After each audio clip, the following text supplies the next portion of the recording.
Thank you, Madam President.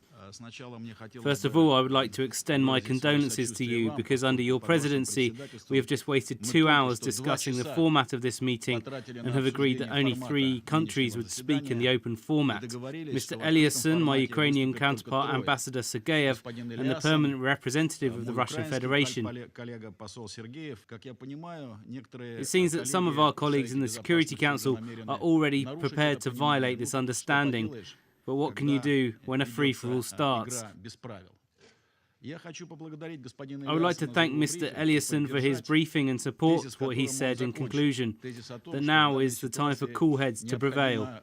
Unfortunately, I have to say that my Ukrainian counterpart failed to heed this call, and his speech included a few terms which we certainly cannot agree with as a description of the situation in Ukraine and the steps the Russian Federation is taking. Colleagues, we are discussing here a crisis which should never have happened. There were absolutely no reasons for it. Ukrainians have always been our brothers. Let's look back at the situation last autumn. Ukraine has a legitimate, democratically elected president, Viktor Yanukovych, backed by a majority in the democratically elected parliament. Ukraine does face some serious economic challenges. The Ukrainian authorities have some serious decisions to make. For instance, they have to decide whether to sign the EU association agreement. This is a tough decision. Perhaps the biggest mistake by the Ukrainian authorities was that until the very last moment they did not realise that the association agreement Brussels offered them would have a very negative effect on their economy. Under these circumstances, the Ukrainian authorities, specifically President Yanukovych, made a totally constitutional decision that any government can make, not to sign the EU association agreement at that point. As I have said repeatedly, this does not mean they completely abandoned the idea of European integration. They just wanted to consider the situation carefully. I repeat, the Ukrainian authorities were fully authorized to make this decision. So the question is, why take this issue to the level of street protests? The question is, why support all those street protests from abroad? Why would EU politicians support them? Why would parliamentary speakers from some EU nations address protesters, encouraging them to continue opposing this decision by the Ukrainian authorities? Why would certain government officials walk around Independence Square, handing out buns and posing next to opposition leaders? Why interfere so blatantly into the internal affairs of a sovereign nation? One more question.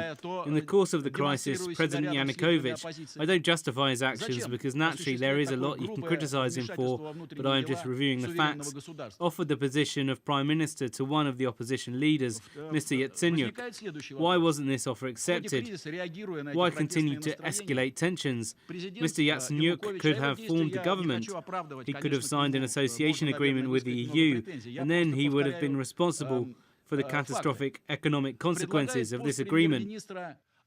And then, after a short period of time in early 2015, they would hold a presidential election.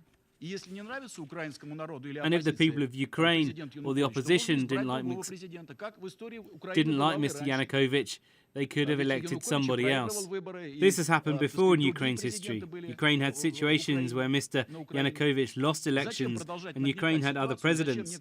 Why continue to escalate tensions? Why do some of our Western counterparts want this confrontation to continue? Why put armed militants on the street? Why would these armed militants throw Molotov cocktails and rocks at police? Why make police officers burn? Have you heard these politicians in the West who are so desperate to see a democratic Ukraine directly condemn these actions? We haven't heard a single clear statement from all those countless institutions that care about democracy so much. What is then the purpose of their existence if they don't respond to this kind of behavior? Eventually, as this crisis developed, an agreement was signed on February 21st. It was signed by President Yanukovych and the opposition. It was also signed by the foreign ministers of 3 countries, Germany, France and Poland. This was a very important agreement, and even though the crisis was at an advanced stage, it offered a way out of this situation. According to this agreement, a national unity government was to be formed in 10 days, and a constitutional reform was to be implemented. After adopting the constitution, a presidential election was to be held no later than December 2014. The authorities and the opposition promised not to use violence, and all the people who were not authorized to carry weapons were supposed to lay down their arms. Why wasn't this agreement implemented? Why did President Yanukovych have to face threats, as a result of which he had to leave Kiev?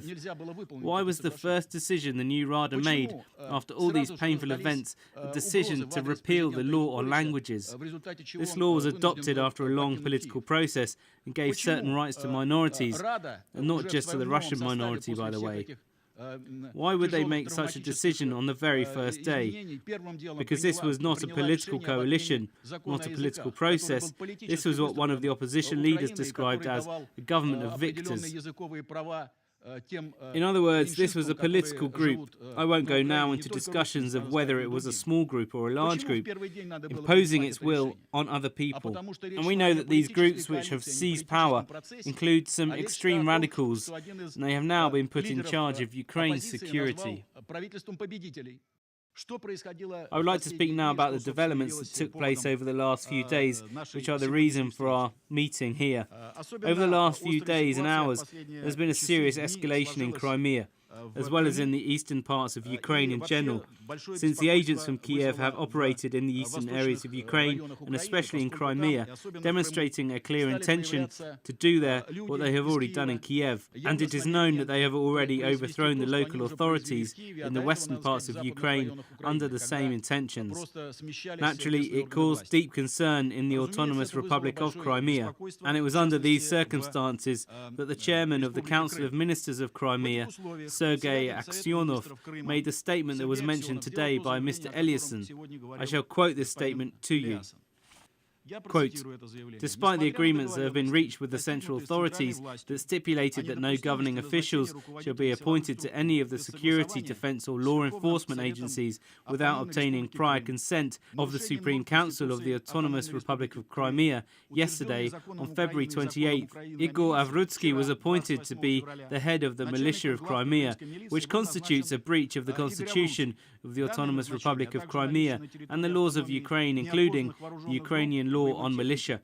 This appointment and the presence of unidentified armed groups and military machinery, together with the inability of the security, defense or law enforcement contingent deployed in Crimea to efficiently control the situation in the Republic, has triggered unrest and clashes with the use of firepower. End quote. Now I shall quote the statement issued today by the Russian Foreign Ministry. Quote, on the night of March the 1st, unidentified armed people acting on orders from Kiev attempted to take over the building of the Ministry of Internal Affairs of the Autonomous Republic of Crimea. This treacherous provocation has resulted in a number of victims. Thanks to the resolved actions of the community defense volunteer squads, this attempt to take over the ministry building was repelled. This event is confirmation that the political circles in Kiev are trying to destabilize the situation in Crimea. We are calling for those who give such orders in Kiev to restrain themselves. We consider actions leading to further escalation of the situation in Crimea, which is already tense enough, to be completely irresponsible. End quote. These are the circumstances under which the chairman of the Council of Ministers of Crimea, Sergei Aksyonov, addressed the Russian president asking for help and assistance in restoring order in Crimea. According to the reports we have received, this appeal was supported by Viktor Yanukovych, who we believe was dismissed from power in an illegal way.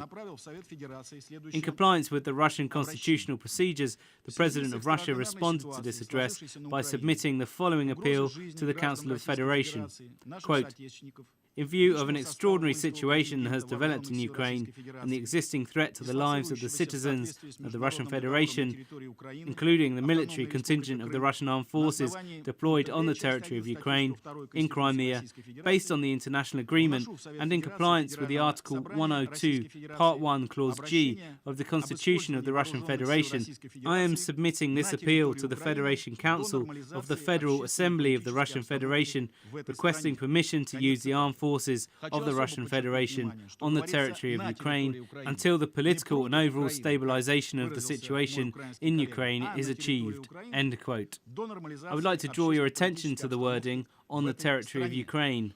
not against Ukraine, as my Ukrainian colleague has said, but on the territory of Ukraine until the political and overall stabilization of the situation in Ukraine is achieved. And according to recent reports that I have, including the statement made by the spokesman of the President of the Russian Federation, no decision has yet been made by the Russian President to use the Russian armed forces on the territory of Ukraine. So how do we look for a solution to this situation? I would like to refer again to the words of Mr. Eliasson. We need to keep our heads cool. We need to steer the process back onto the political track and within the scope of the constitutional framework. We need to go back to the agreement of February 21st and to the task of creating a government of national unity. And all attempts to interact with the opponents, whether policies or ethnical, via the use of force, must be stopped.